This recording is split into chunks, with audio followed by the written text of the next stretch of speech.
Shalom, Rastafari. I want to just do a short vid and title this, What is the Secret, right? What is the secret of the so-called secret relationship between so-called blacks and so-called Jews, right? What is the secret of the secret relationship of so-called blacks and so-called Jews? Okay, here we go right here. All right, we're going to begin right here. The half of the story, right? What is the half of the story? The secret of the secret relationship between blacks and Jews. The secret is, the big secret that's hiding in plain sight is that the so-called blacks are the biblical Jews, right? Or the Jews of the Bible, the Jews, the Hebrews and the Israelites of the Bible. That is the secret, right, of the so-called secret relationship, right, between blacks and Jews. It's a Jacob and Esau scenario. That's what it is right there. It's a Jacob and Esau scenario.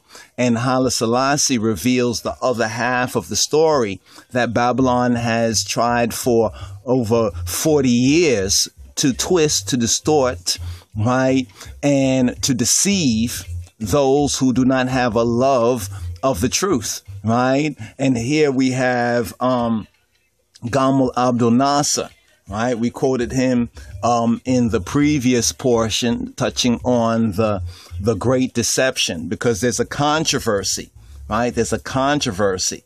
We're in a time of the great controversy, right? What did Gamal Abdel Nasser say? Gamal Abdel Nasser said to the so-called Jews who call themselves Jews, the Khazars, the converts, so-called converts to so-called Judaism, a Babylonian or Talmud Babli, right, perversion of the true biblical way. And we know who they are. The scriptures point that out, right? This is why in most of the churches, there's hooping and hollering.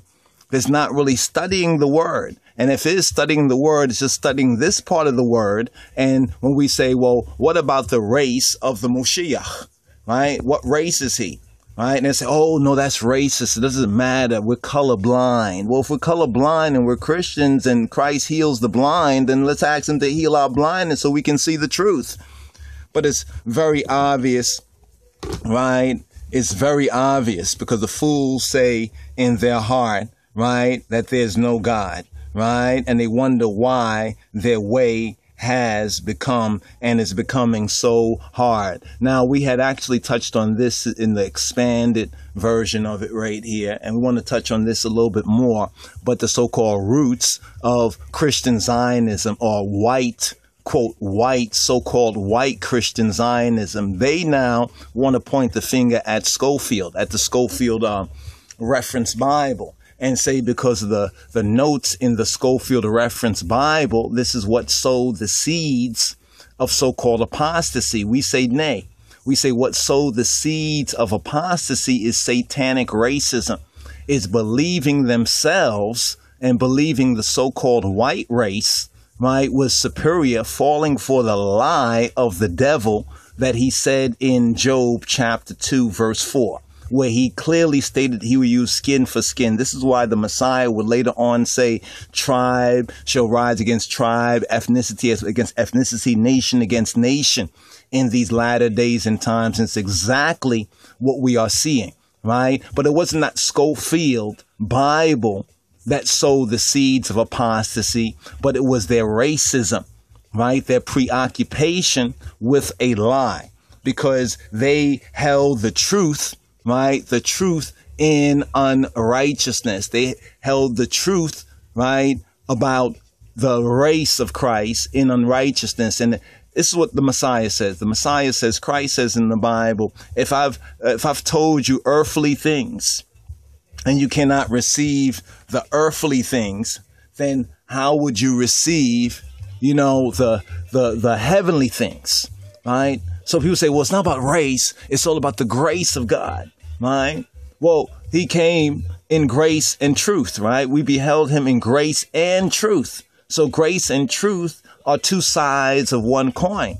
This is why the Bible speaks about the fall from grace and how ones are fallen from grace. We're not trying to justify ourselves because we are so-called black and because the Messiah, the Moshiach, right? Yeshua HaMoshiach, Jesus Christos, Jesus Christ is also so-called black, right? We're not trying to justify ourselves by that. That's just the plain, simple truth, right? We want to get to the T root, the root of the cross, the truth. That's just the truth. It says we shall know the truth and the truth shall set us free.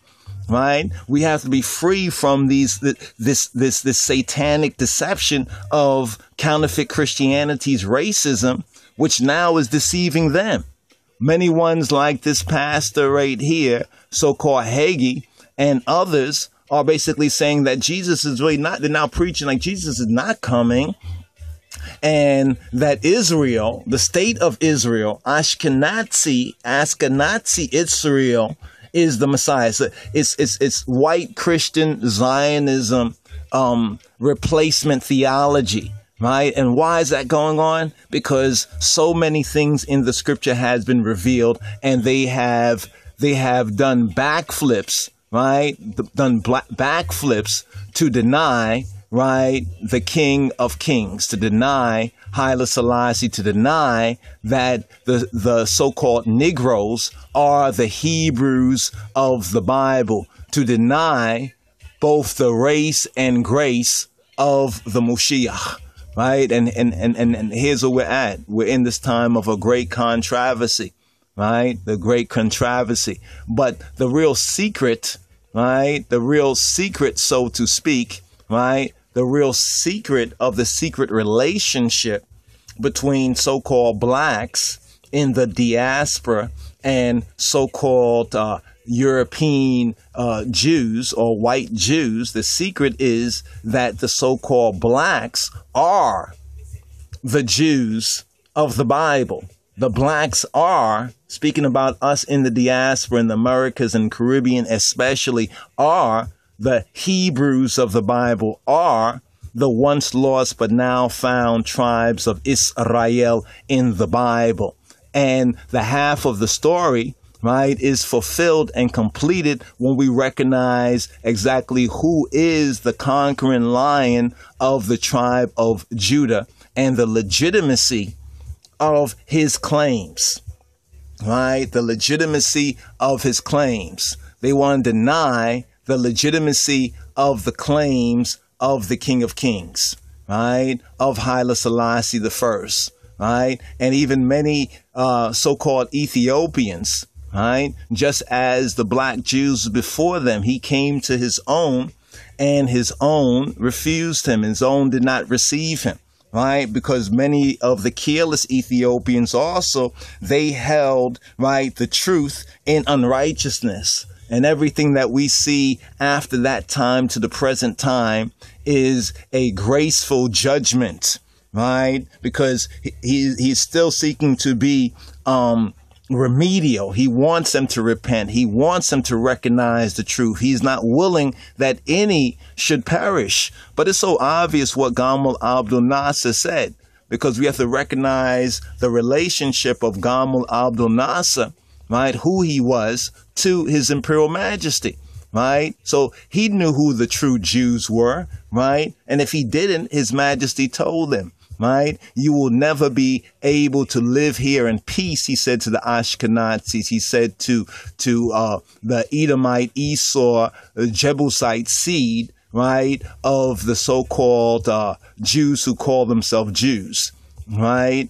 This proves that the so-called Negroes, right, the so-called Negroes, right, in the diaspora especially are the real Jews, the tribe of Judah, right, and the kingdom of Judah of the Bible, right? You will never be able to live here in peace because you left here black and came back white.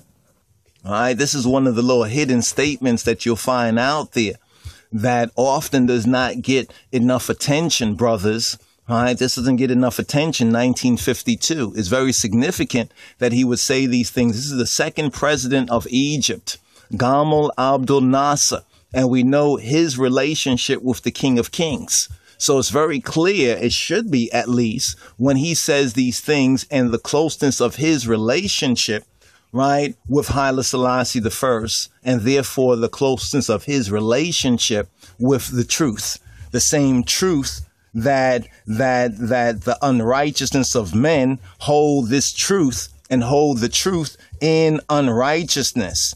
So we're speaking to those and about those who are contentious, who would say, oh, this is racist. It doesn't matter what race you are. It doesn't matter what race Yeshua HaMoshiach is or Jesus Christ. It doesn't matter what race he is, because we all are one in Jesus. And then they'll still perpetrate this lie.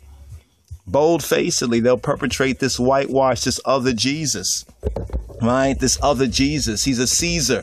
That's why his name is Caesar. Right, the model for this counterfeit image is Caesar Borgias. Right, the Borg. They're in the Borg. Counterfeit Christians are in the Borg, or the hive mind mentality. Right, because the head of their counterfeit matrix is Borgias. Right, or Borgias, the Borg hive mind mentality.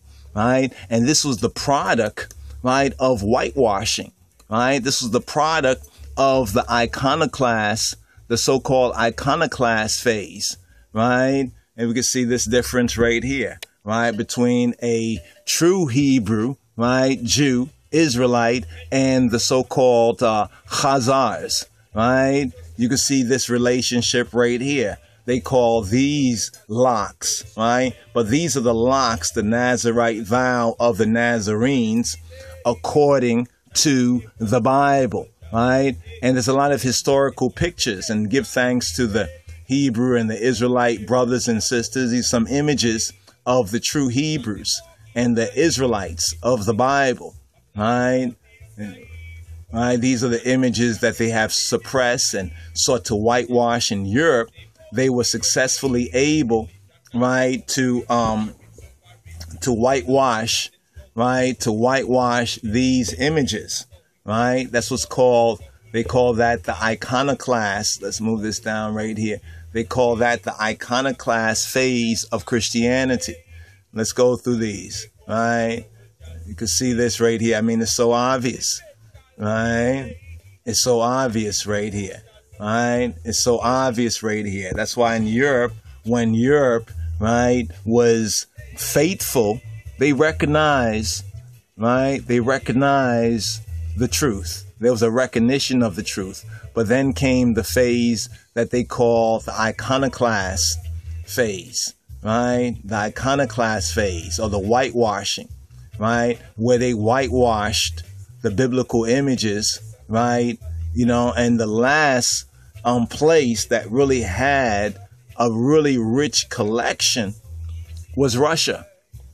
It was Russia, and that's where the Russian Revolution, right? And this is why we see that link with the Jews, right, who call themselves Jews in that part, right, in that part of the history, right? So we can go through this, and there's many proofs of what we are saying right here. This is King David, right? This is King David. I think this is a Russian Orthodox icon here, right? This is what the Russian Revolution was all about, right?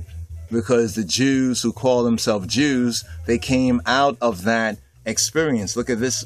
Look at this. Whether this is a supper or this is the gathering of the Nazarenes before they were called Christians, right? So we can clearly, see this throughout. I mean, it's so dark right here that you can't even, you can see they're black peoples. These are black peoples, right? These are black peoples, right? And they try to lighten up this is the Messiah right here, right? This is the Messiah right here, right? I think also another Russian. Many of the early churches had the same and similar images, but Satan and his agents went through each church, right? Went through each church, whitewashing and corrupting two things. First, corrupting the images, right? And then corrupting the doctrine. Both of those things, the images and the doctrines, were gradually corrupted, right? So when we speak about the race and the grace, right? Okay, right there. Okay, let's come back this way. Okay, to where we were. All right.